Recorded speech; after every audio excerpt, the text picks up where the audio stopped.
Listen, thanks for being here. Thanks for taking the time. Thanks for many of you who have shown and expressed interest in this issue. And it's an issue that matters. And it's an issue where we can do some good.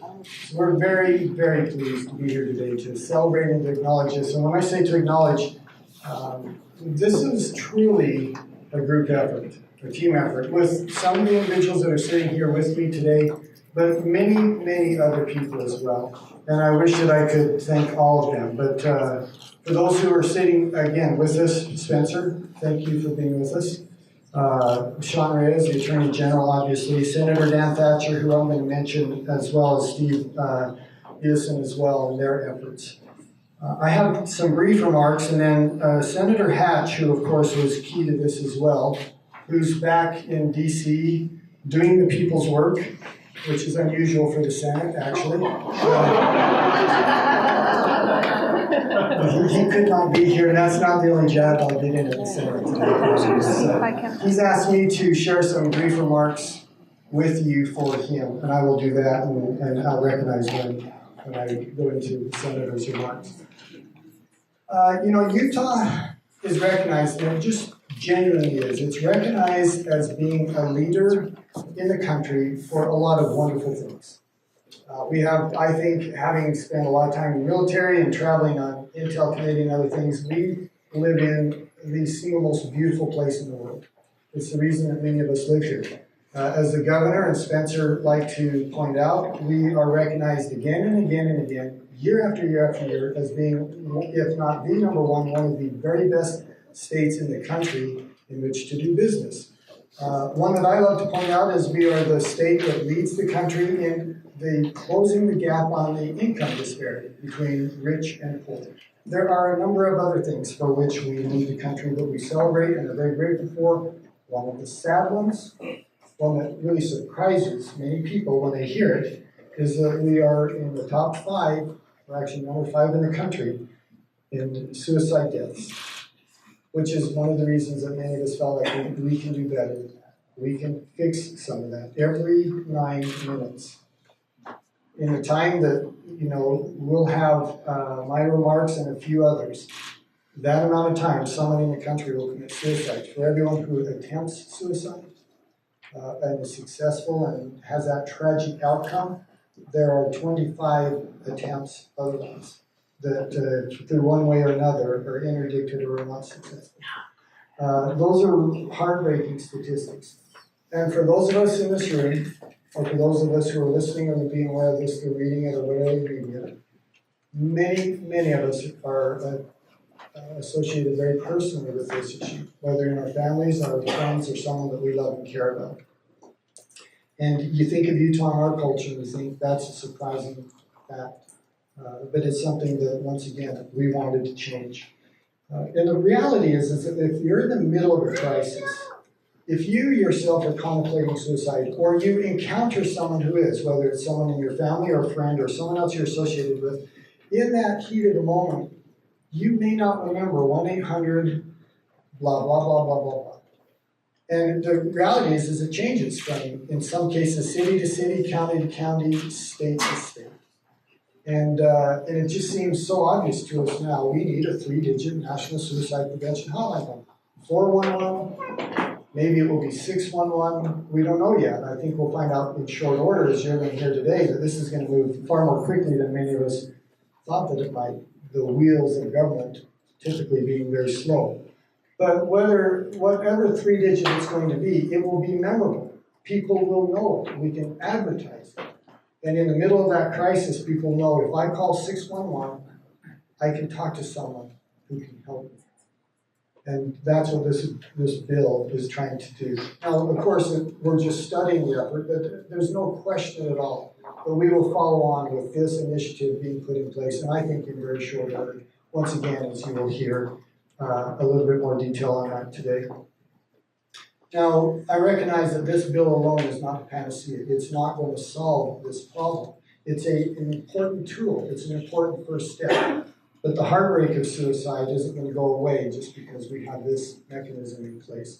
It's going to take more than that. It's going to take efforts from many of us as we try to bring help and support and assistance to those who need it in a moment of mental health crisis or emotional crisis that would lead to this type of tragic outcome. If I could share a few comments now from Senator Hatch. I am not Senator Hatch, obviously, but I will be speaking for him today.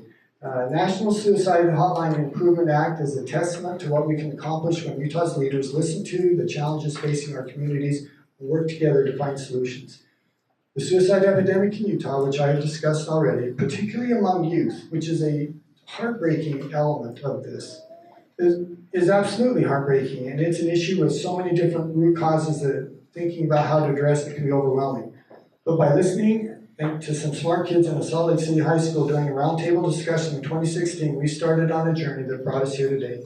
The law we are celebrating has the potential to save thousands of lives by paving the way for those struggling with mental health issues or thoughts of suicide.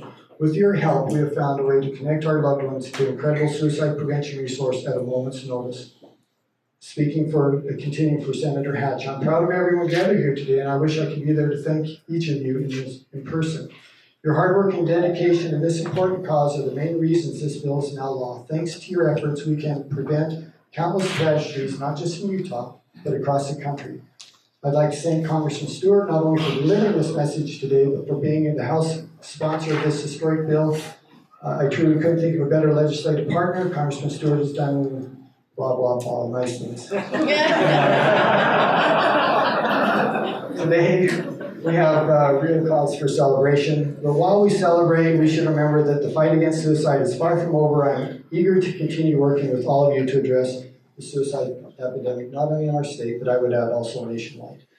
I said this is a team effort. It truly was. The first time I'd heard of this bill, and to be fair, I want to recognize him, was when Senator Daniel Thatcher called me. And he said, listen to this idea, we should do this. We can work on this, we can make a difference. Senator Thatcher, you should be very proud of your involvement in this. Steve, you have been a leader on this as well, for a number of reasons as you two have worked together. And we're so proud to have been a small part in this. Attorney General Reyes, how many times have you and I spoken about this? How many times have you spoken about this publicly in a very passionate and eloquent way? And Lieutenant General Cox, you and the governor have led our state not only on this issue, but frankly on many other issues of importance as well.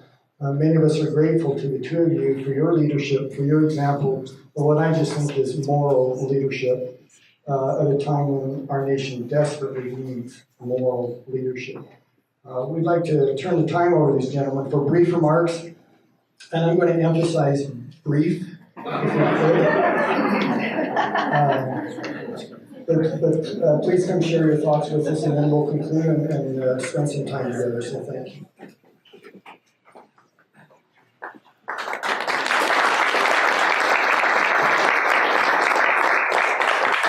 Thank you, Congressman. Ladies and gentlemen, I'm honored to have a moment here with you and embarrassed. I shouldn't be here. The real work has been done by so many others in this room, and Congressman Stewart has mentioned that. But it was about a year and a half ago, I think, that Representative Thatcher came to my office and talked to me for the first time about the potential for an N11 dialing, the 3-digit dialing for a suicide prevention hotline. It was the first that it had been presented to me as well, and I want to thank, I said Representative, I'm sorry, Senator Thatcher. I didn't mean to embarrass the House like that. No. I didn't mean to give you a promotion like that. As a former House member, I'm sorry, Senator. And Senator Thatcher came and proposed this to me. It was brilliant, and my background is in telecom, and we talked about whether this could potentially happen or not, and it was very clear to me as I talked to some of the tech guys that I used to work for that this absolutely could happen if we just had the will to come together to make it happen. But we also knew that it would work best if it was done federally, if it was done across state lines, and that's when the other calls started to happen. And guys, I have to take just a moment for all of us to pause and think about what's happened here. This is the way it's supposed to work. It hasn't worked like this in Washington, D.C. for a long, long time. And we have an idea and we talk to our leaders back in Washington, D.C., and then they just do it. And Congressman Stewart and Senator Hatch, thank you for providing that example to the rest of the country about how our federal government is supposed to work and how we're supposed to get things done.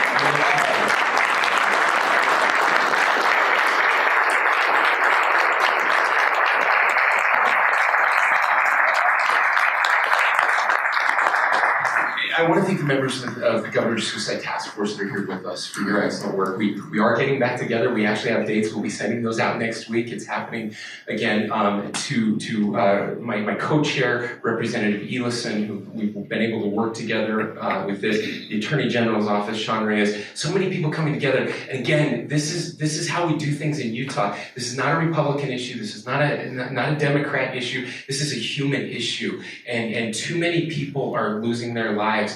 And I've said before from this podium that we have to change the culture around suicide, and we're starting to do that. I've had people come up to me and say, you know what, we never talked about suicide in my family, never dared have this conversation with my kids. I thought they were fine. And because of what I'm hearing, because of what I'm reading, we're now having this conversation. The last thing I want to do is just thank members of the media who are here covering this.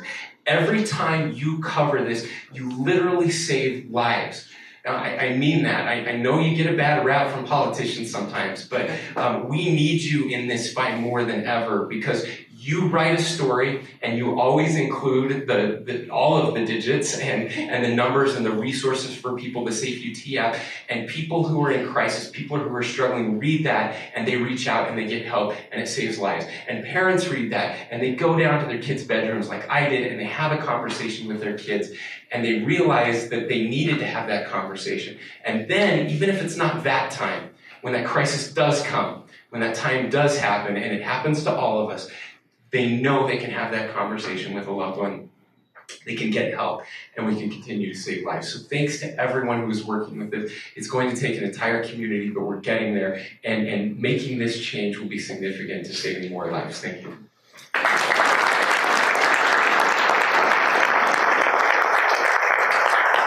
Thank you, Lieutenant Governor Cox. Ladies and gentlemen, in 2015, it was reported by Utah students that 24.8% of them felt alone or hopeless. 16.6% of them created or tried to, seriously considered taking their own life. A portion of them, 13.5%, said that they actually went through with creating a suicide plan, and 7.6% from 2015 numbers attempted to take their lives one or more times. Suicide is the leading cause of death amongst youth in Utah. And that's why it's such an emotional day. And I know we're celebrating, and I am so excited, and I am happy, but there are so many mixed emotions that come. And so first, I think those are all the statistics I'm gonna give you. I just want to spend time picking up where the Lieutenant Governor started and thanking people who've made a difference. And I know he's gonna get embarrassed over and over again, but this is game-changing. This legislation that was passed is historic. It's gonna be decades from now, people talking about this 311 number, just like we talk about 911, is ubiquitous, is ingrained in our society and culture for mental behavioral health challenges, just like 911 is for physical challenges. And I want to thank Chris Stewart. God bless you, Chris, for taking this on. Thank you so much. It's interesting, a few months ago, before the bill passed, I had a chance to chat with Speaker Ryan, and he said, Sean, watch this. He said, this bill is going to put Chris Stewart on the map. And I said, with all due respect, Mr. Speaker, he's already all over the map in our state, in Utah. If you know him, he's up and down the state. But on a national level, I think there's some truth to that, because he took a vision that we had at the state level and magnified it. And he and his team deserve so much credit, so I want to thank all of Team Stewart. Thank you all for your work on this project and this effort. Thank you.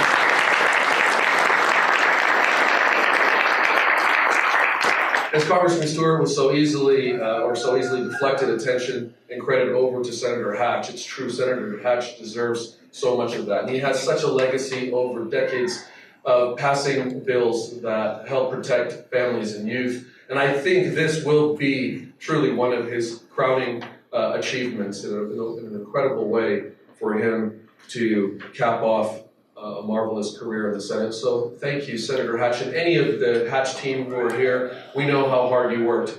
You and Chris Stewart's team put up with our emails and our texts and our visits to Washington, D.C., and standing outside of your home and harassing and haranguing you and risking injunctions so that we could get to where we are today. And so much credit is deserved there. A few others.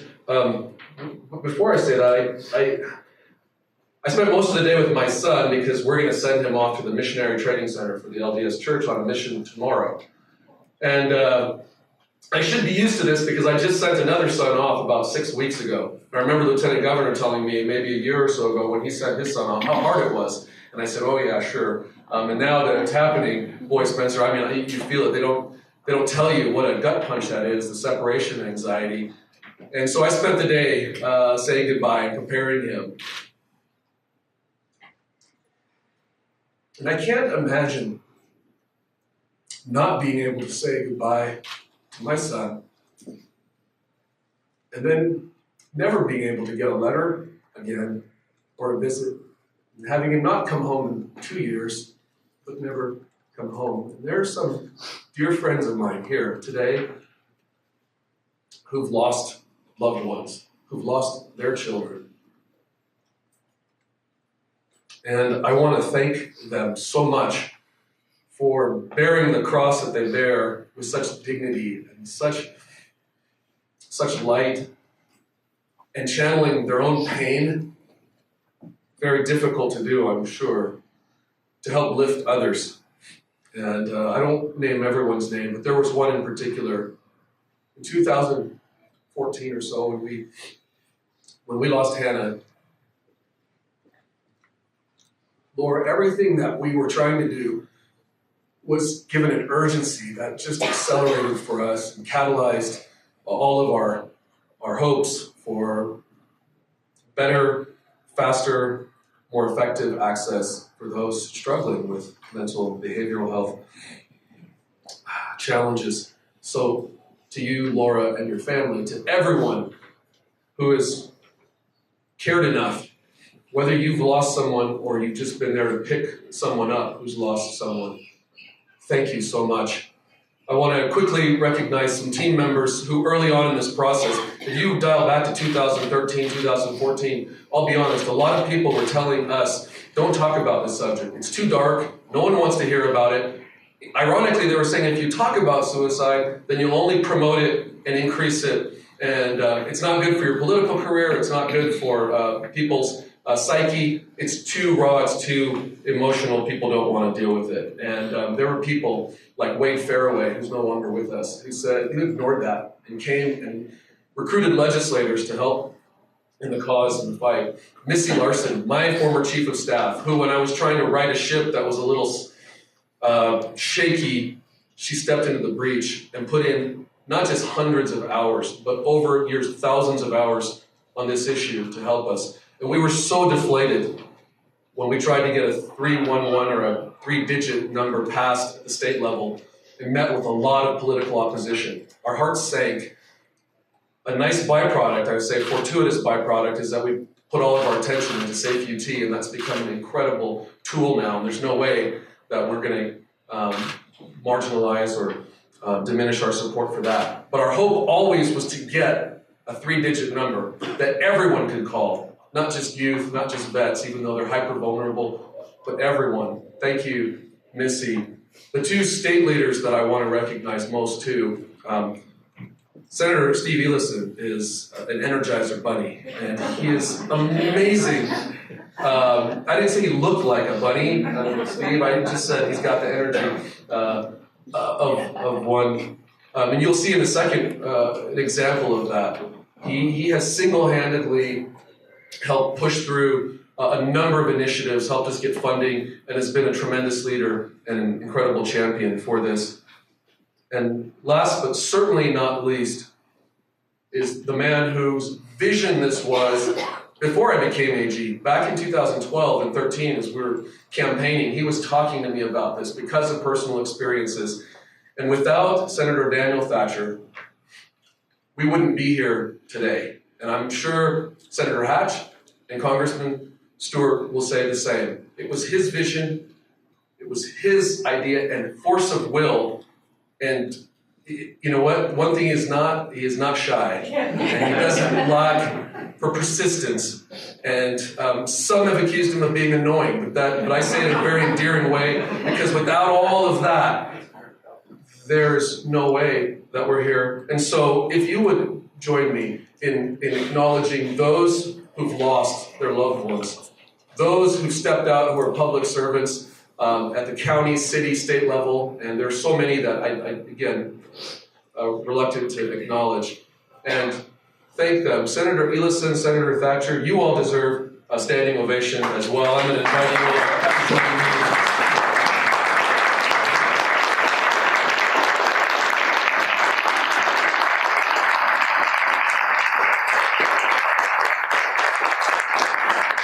And now, because Chris has a big smug smile, he said, I'm prophetic, you give the lawyer the mic, and it's going to take longer than expected. I will wrap up my comments with a few observations. I want to thank friends like Dan Reynolds from Imagine Dragons, Tyler Glenn from Neon Trees, for making it cool to talk about this issue and bringing a different voice to protect the hyper-vulnerable. Marcus Luttrell, friends like that, who've talked about vet issues, tough, warrior mentality. You see the NBA is talking about it now. That doesn't happen without these voices and without your voices joining together. I also want to give credit to some faith leaders, Pastor Greg Johnson, who trained 40 of his pastors in how to respond to suicide training. I don't know if Greg is here. Elder Jeffrey Holland, who talked about depression and his own fight and gave cover and gave people of his faith a reason to talk about it. And if you haven't seen Elder Renlund's recent videos on suicide, they're amazing. And they empower all of us to be more honest and to talk about it. And in the process, he even clarifies some doctrine or certain notions that people had that I think were an impediment to us talking about it. You have to see for yourself. That's the teaser. Spoiler alert. Watch all of them. They're incredible. But you see that, just as Lieutenant Governor said, it takes all of us from every different background coming together because we're all susceptible to this and we're all part of the human family. I think he said it well. This is a human issue. So with that, please join me and let's get rid of the judgment that too often is evident in our discussions and the shame. And let's find ways to build together. This is one example, just one, of what Utah can do to lead the nation and what America can do to lead out in this area. Thank you all. God bless you.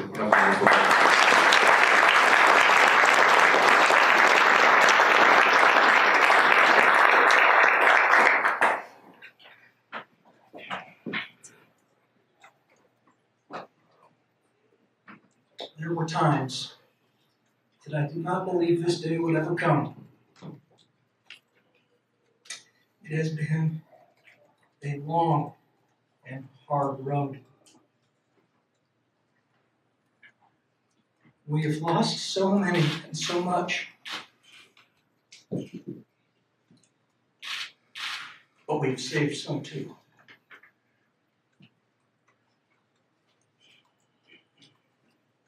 As General Reyes mentioned, it was my good friend Wade Fairway who lost unexpectedly last year that first put this issue on my radar.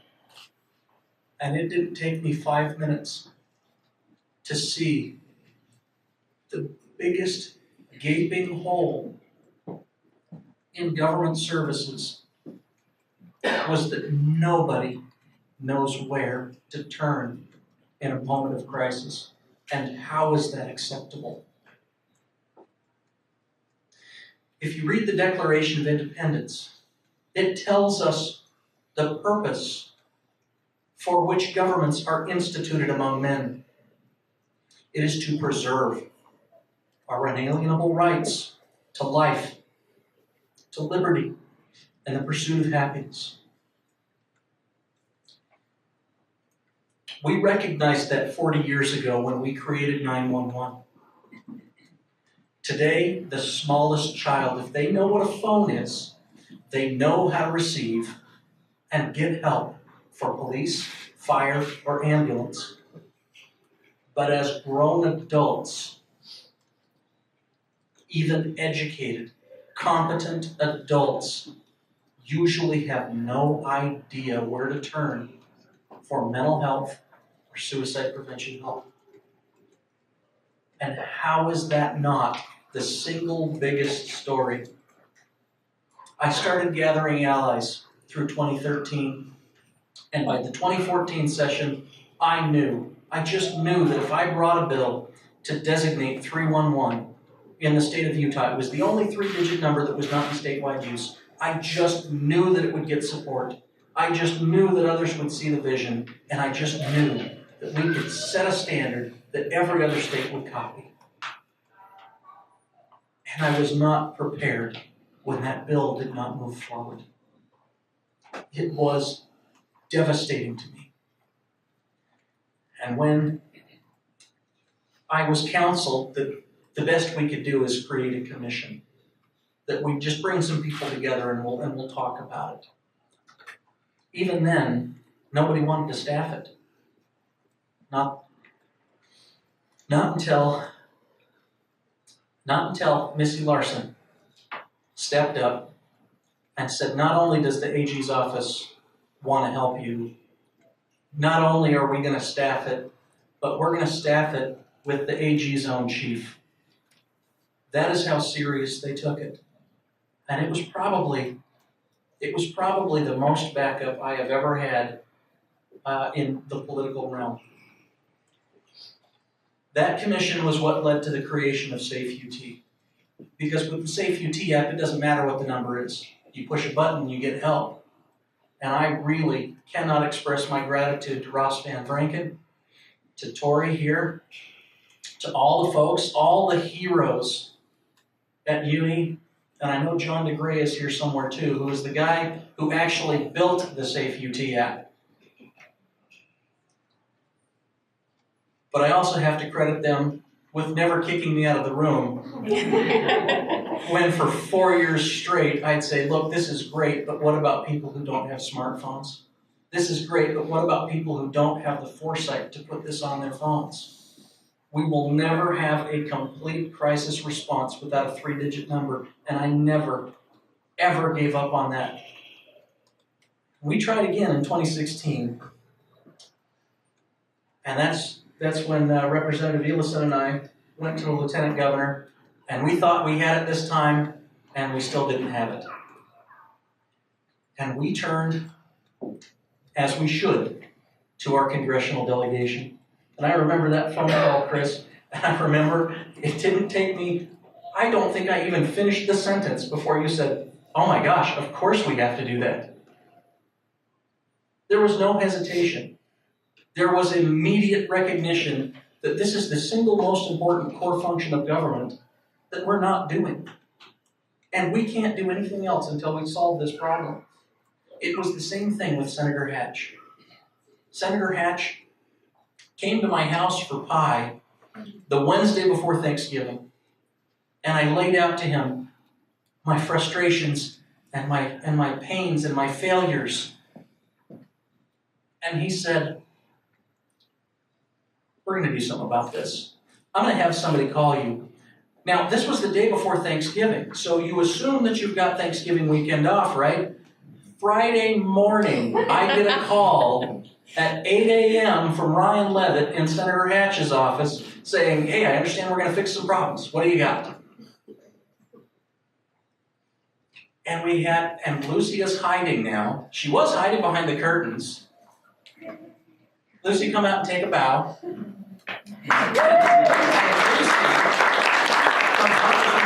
Office, and Ryan from Senator Hatch's office came all the way to Utah to sit down in my office and talk about what do we need and how are we going to do this.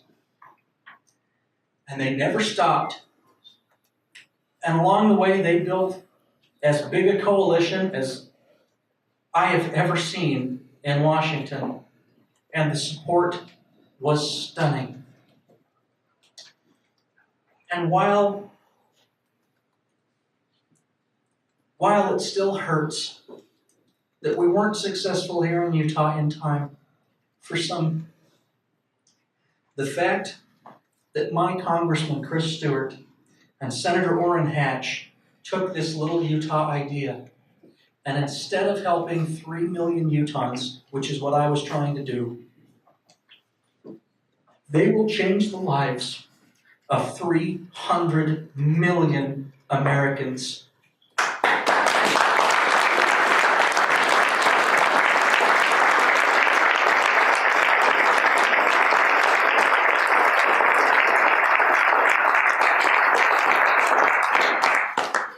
All right, bring us home, Steve.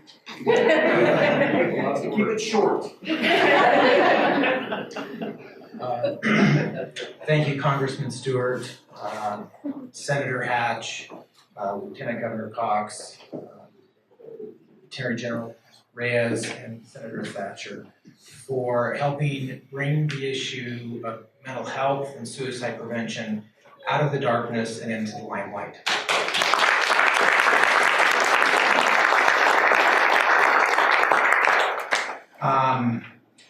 Earlier in the letter from Senator Hatch, it was referenced that he held a town hall in 2016. I believe Senator Thatcher was there with me, and I attended with him, and we had a very good meeting with students. On the way home, later that evening, I was driving with my wife over, getting onto a freeway over a bridge, and it was getting dark, and there was a man standing on the edge of the bridge. There was no car nearby, and I was, moving at freeway speeds and quickly realized something wasn't right. So, what was the first thought that came to mind? Dial a 3-digit number and ask for professional help. I stayed on the line with the Utah Highway Patrol dispatch until officers were en route. It's the last I thought of it for 10 months when I was at a Utah Department of Public Safety awards banquet, and the first life-saving award was given to 3 officers that had responded to a call on the bridge over Fort Union and I-215 on a day approximately 10 months earlier. I went home and looked at my phone bill at the time and location, and it was the call that I made. They saved that individual's life, and we later took a picture together, and they shared how they had rescued this individual. So crisis numbers save lives. One other group I need to thank, Laura Warburton and her husband here with us. When they lost their beautiful daughter, Hannah, they set a wonderful example for everybody who's lost somebody to suicide. They chose not to ask the question, what if? But their attitude and the question was because of ... Part of that because of is why we're here today. Thank you for your advocacy and friendship and inspiration to so many people.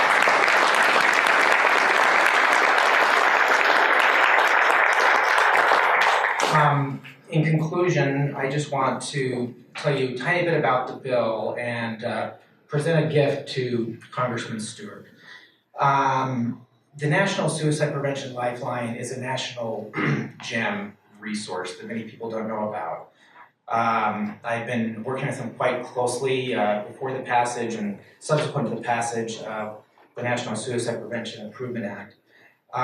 You may not know, but since 2005, they've answered over 12 million calls.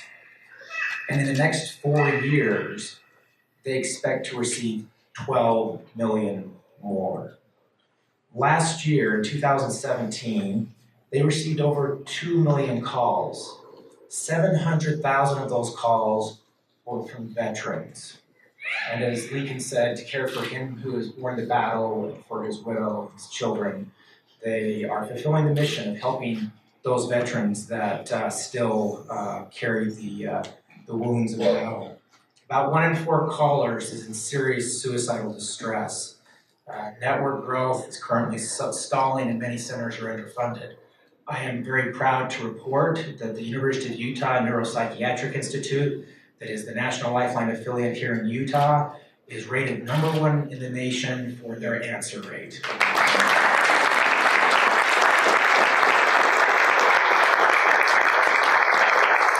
94% of the time when somebody calls the Lifeline from Utah, and those calls are all routed to the Neuropsychiatric Institute, to the Crisis Center, the call is answered immediately by somebody locally.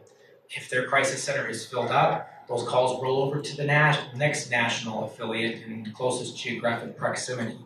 UNI is typically on the receiving end of those calls, and I believe, well, I know they receive thousands of calls from neighboring states because their crisis centers do not have the capacity to help people at a certain time, and they're there to literally answer the call. Interestingly, this past year, we've seen the deaths of some well-known people, Anthony Bourdain, Kate Spade. We had the release of the song 1-800-273-TALK by the musician Logic. All of those events dramatically spiked calls to the National Lifeline. From January 2017 to June of 2018, the call volume has increased 52%. And I need to thank the media, because in almost every article that I have read, at the end of the article, and I hope you put it if you're writing about this article, you list the National Lifeline, 1-800-273-TALK. As school is beginning, talking about the Safe UT app is also very, very beneficial. And so we believe that that call volume will continue to be sustained nationwide. The bill that Congressman Stewart and Senator Hatch passed requires a study from the Substance Abuse and Mental Health Administration, the FCC, and other entities. Because of the increased strain on the National Lifeline, they were already working on that report. And just today, I received a very substantial down payment on the final product, which I think will contain almost everything that will be in the final report, that how the National Lifeline can be improved. I told Congressman Stewart about this, and he says, I'm anxious to read it, so here you go.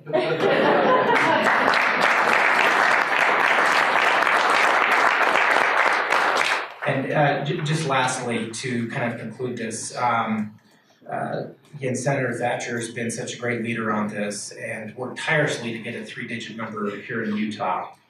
When that stalled out, I spoke with individuals from the FCC, the North American Dialing Plan, and though some of it was behind the scenes, they told me very clearly, this is such a good idea, it needs to be national.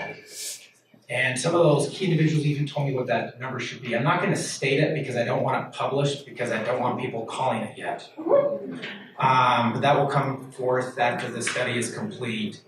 And instead of helping 1% of Americans in Utah, this will eventually help over 300 million and give them a valuable resource. So thank you to all of you here. I think everybody here, I know everybody here is playing a role in some way. Together, the acronym team, together everybody achieves more, that's what we're doing. So thank you for being here, and thank you for all you do.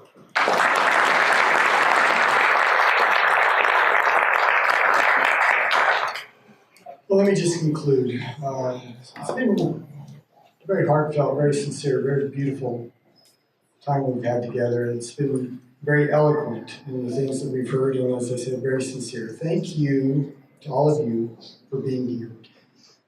Special thanks to those of you who are parents, or a family member who represents the loss of a family. God bless you in that. And maybe conclude with this. God is great, life is good. In a moment of despair or mental illness, someone may lose that. They don't believe it anymore. We just want to give them one more chance. We want to give them one more chance to convince them life is good. It's worth living. Hang on for one more day. Call us. Let us help you. That's what we're trying to do today. God bless you all. God bless those families. God bless the United States of America. Thank you.